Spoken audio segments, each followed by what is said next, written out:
నమస్కారం.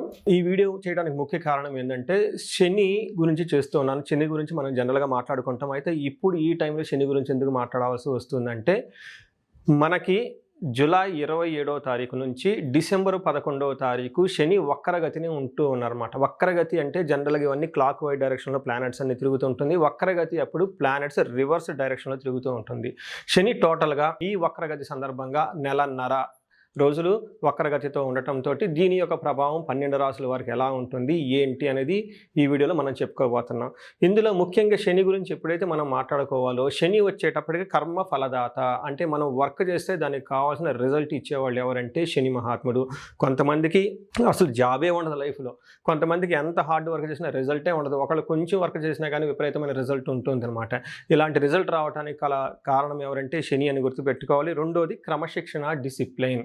కొంతమంది లైఫ్లో చాలా డిసిప్లిన్డ్గా ఉంటారు. ఉదయాన్నే లెగటం, చక్కగా టయానికి భోజనం చేయటం, చక్కగా టయానికి ప్రతిదాన్ని పనిని అవగొట్టడం, అలా చేస్తూ ఉంటారన్నమాట. అలా క్రమశిక్షణగా ఉండటానికి, కొంతమంది అసలు క్రమశిక్షణ లేకుండా ఉండటానికి కూడా శనే కారణం అని మీరు గమనించాలి. తర్వాత ఆలస్యము, ఆటంకాలు అని చెప్తారండి. శని ఉండటం వల్ల ప్రతి పని లేట్ అవుతూ ఉంటుంది. శని అంటేనే లేట్ అని ఇంగ్లీష్లో మీనింగ్ అనమాట. శని చర అంటే స్లోగా మూవ్ అవుతుంటుంది. శని ప్రభావంతో ఎవరైతే ఉంటారో వాళ్ళంతా లేటుగా ఉంటారు, ఆలస్యంగా ఉంటుంది, పనులు తొందరగా కావు, ఆటంకాలతో ఉంటుంది. చాలామందికి రకరకాల ఆటంకాలు అంటే, కొంతమంది ఏ పని చేసినా కానీ ఆటంకాలు లేకుండా చేసేస్తూ ఉంటారు. ఇలా ఆటంకాలతో పాటుగా ఆయురార్ధ్యం అంటే ఆయుష్ ఎలా ఉంటుంది, ఒక మనిషి ఆయుష్ని డిసైడ్ చేసేది కూడా శని యొక్క ప్రభావాన్ని బట్టే ఉంటుంది. శని కొంతమందికి 8th హౌస్లో ఉండటం వల్ల వాళ్ళకి చాలా దీర్ఘాయువు ఉంది అని చెప్తూ ఉంటారు. అండ్ లాస్ట్లో ముఖ్యంగా వైరాగ్యం అంటే మనకి ఏది మంచి, ఏది చెడు, ఏది శాశ్వతంగా ఉంటుంది, ఏది వోలటైల్ అప్పుడప్పుడు వచ్చిపోతూ ఉంటుంది, ఇలాంటి ఒక జ్ఞానం కలగాలన్నా కానీ శని వల్ల కలుగుతూ ఉంటుంది. అయితే శని అనుకూలంగా ఉంటే ఇప్పుడు చెప్పిన వాటిలన్నింటిలో చాలా స్ట్రాంగ్గా ఉండేసి మంచి జీవితంలో ముందుకెళ్ళిపోతారు. ఇప్పుడు చెప్పిన విషయాలు వచ్చి కనుక వీక్గా ఉన్న, ప్రాబ్లమాటిక్గా ఉన్న వాళ్ళు కూడా ఇందాక చెప్పుకున్న విషయాల్లో సరైన రిజల్ట్ రాక ఇబ్బంది పడిపోతూ ఉంటారు. ఇలాంటి శని అందరికీ ఏలినాటి శని, అష్టమ శని, అర్ధాష్టమ శని, ఇలా రకరకాల శనులతో ఇబ్బంది పెడుతూ ఉంటే పాటుగా 3వ స్థానంలో, 11వ స్థానంలో, 6వ స్థానంలో శని ఉండి విశేషమైన యోగ్యతను ఇస్తూ ఉంటారనమాట. ఇంతగా ప్రభావితం చేసే ఈ శని 4.5 మాసాలు రెట్రోగేట్ అంటే వక్రగతిలో ఉండటం వల్ల 12 రాశుల వారికి ఎలా ఉందో మనం తెలుసుకుందాం. వృషభ రాశి కనుక గమనిస్తే చాలా బాగున్న రాశులు వృషభ రాశి ఒకటని మనం చెప్పుకోవాలి. ఎందుకంటే వీళ్ళకి శని 11వ స్థానంలో ఉండి చాలా చక్కటి యోగ్యతను ఇస్తూ ఉన్నారు. ఎలాంటి యోగ్యతను ఇస్తున్నారంటే, మనకు సంస్కృతంలో మహర్షులు ఏం చెప్తారంటే, ఆరోగ్యమర్ధలాభచ్చ, స్త్రీ పుత్ర సుఖవర్ధనం, చిత్తశుద్ధి అభిష్టార్థ, ఏకాదశి గతో శని అంటారు. అంటే శని కనుక 11వ స్థానంలో ఉంటే ఏమవుతుంది, వీళ్ళకి ఆరోగ్యం బాగుంటుంది, ధనలాభం బాగుంటుంది, స్త్రీల ద్వారా లాభం ఉంటుంది, పుత్రుల ద్వారా లాభం ఉంటుంది. అంతేకాకుండా చిత్తశుద్ధి అంటే ఇంట్యూషన్ వీళ్ళది చాలా క్లీన్గా ఉంటుంది. అభిష్టార్థ అంటే అనుకున్న పనులన్నీ చక్కగా జరిగే ఒక మంచి టైంలో శని చాలా యోగ్యతను ఇస్తూ ఉన్నారు.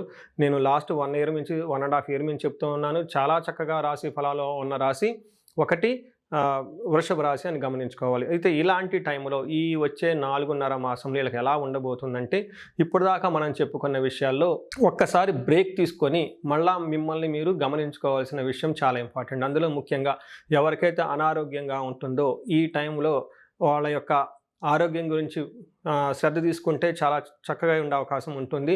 ఎవరికైతే వివాహానికి సంబంధించిన దోషాలు ఏమైనా ఉన్నాయి, ఏదైనా పెళ్లి కాకుండా ఉంటే ఇలాంటి సమయంలో ఈ టైంలో వీళ్ళకి చాలా అనుకూలంగా ఉండే అవకాశం ఉంటుంది. ముఖ్యంగా వృత్తిలో చాలా డైనమిక్గా రిజల్ట్స్ ఉండే అవకాశం ఎక్కువగా ఉంటుంది. ఎవరికైనా ఉద్యోగంలో చక్కగా ఉంటే కంటిన్యూ, లేదంటే ఒక్కసారి ఎవరికైనా ఉద్యోగం కనుక సరిగా లేకపోతే ఈ టైంలో ఉద్యోగానికి సంబంధించిన వ్యవహారాల్లో రివ్యూ చేసుకుంటానికి చాలా మంచి అవకాశం ఉంటుంది. అంటే ఇంతకుముందు మీరు ఏదైనా పెండింగ్ పనులుంటే మీ కీర్తి ప్రతిష్టలకు సంబంధించి కానివ్వండి, ఉద్యోగానికి సంబంధించి కానివ్వండి, మీ స్టేటస్కి సంబంధించిన కానివ్వండి, మీ యొక్క నాయకత్వ లక్షణాలకు సంబంధించిన వ్యవహారాల్లో పెండింగ్ ఏమైనా ఉంటే ఈ టైంలో వాటిని ఒకసారి రివ్యూ చేసుకొని ముందుకెళ్ళే అవకాశం ఎక్కువగా ఉంటుంది. సో ఎవరికైతే కొంతమంది లీగల్ రిలేటెడ్ ఇష్యూస్ ఫేస్ చేస్తూ ఉన్నారో ఈ 4.5 మంత్లో ఒక మంచి ఏమని చెప్తారంటే గ్రోత్ వచ్చే అవకాశము, ఒక బ్రేక్ త్రూ వచ్చే అవకాశం అని మనం చెప్పుకోవచ్చు.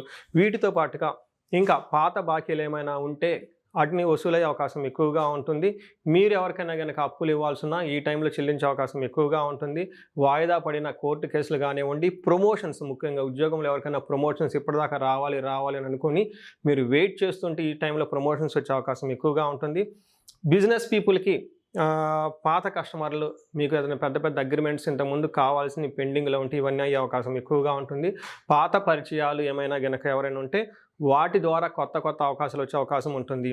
దీంతే కాకుండా ఆలస్యమైన దీర్ఘకాలికంగా పెండింగ్లో ఉన్న లక్ష్యాలు, ఆబ్జెక్టివ్స్, యువర్ ఎయిమ్స్ని ఈ టైంలో నెరవేర్చుకుని ఒక మంచి పొజిషన్లో అయితే మీరున్నారు. ఓవరాల్గా ఈ యొక్క 4.5 మాసం రోజులు వృషభ రాశి వాళ్ళకి చక్కటిగా ఒక ఏమంటారు అభివృద్ధి పదంలోకి ముందుకెళ్ళవలసిన పెండింగ్ పనులన్నీ ఏమైనా పెండింగ్లో ఉంటే అవన్నీ నిర్విఘ్నంగా పూర్తి చేసి ముందుకెళ్ళే ఒక బెస్ట్ టైం అని గమనించాలి.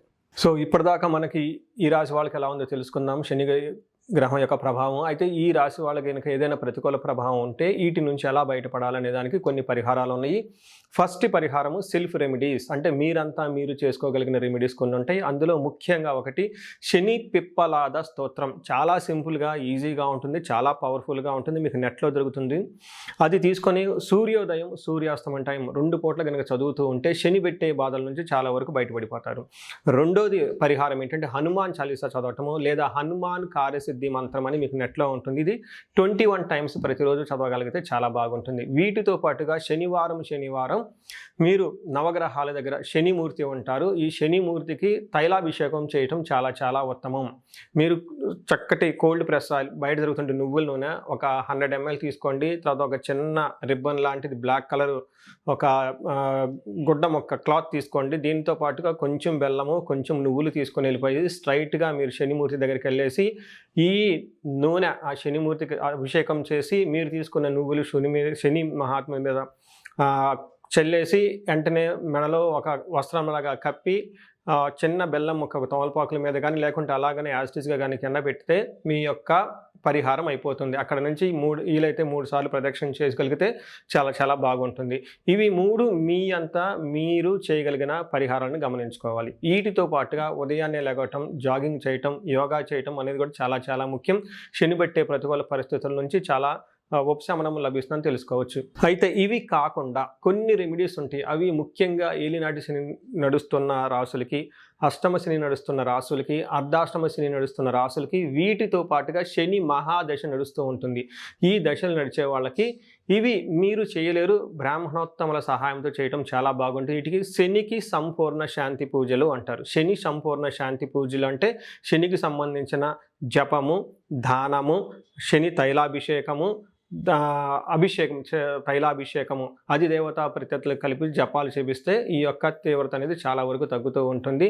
అంతేకాకుండా శని పాశుపత అభిషేకం అని ఉంటుంది. ఈ శని పాశుపత అభిషేకం చేసినా కానీ శనిమూర్తికి డైరెక్ట్గా చాలా చాలా మంచి రిజల్ట్ ఉంటుంది.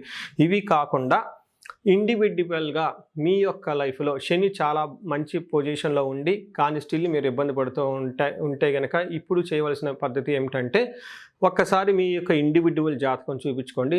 అందులో ఇంకా ఈ యొక్క శని బాధలతో పాటు వేరే నడుస్తున్న దశల వల్ల, అంతర్దశల వల్ల కానీ లేదంటే వేరే ఈ టైంలో ఏదైనా యోగాలు కానీ శాపాలు కానీ యాక్టివేట్ అయ్యి ఉండటం వల్ల ఇంకా వేరే గ్రహాల వల్ల ఏమైనా ఇబ్బందులు ఉన్నాయో తెలుసుకొని వాటికి చక్కటి పరిష్కారం చేసుకోవటం ద్వారా ఈ శని పెట్టే బాధల నుంచి చాలా వరకు ఉపశమనం లభిస్తుంది. మీకు ఇంకా ఏమైనా కనుక ప్రాబ్లమ్స్ ఉంటే లేదంటే సమస్యలు ఉంటే ఈ కింద కనిపిస్తున్న నెంబర్ ద్వారా మీరు నన్ను కనెక్ట్ అవ్వచ్చు. మీ అందరికి అష్టైశ్వర్యాలు కలగాలని, భోగభాగ్యాలు కలగాలని, అందరూ చక్కగా ఉండాలని చెప్పేసి నేను కోరుకుంటున్నాను. నమస్తే.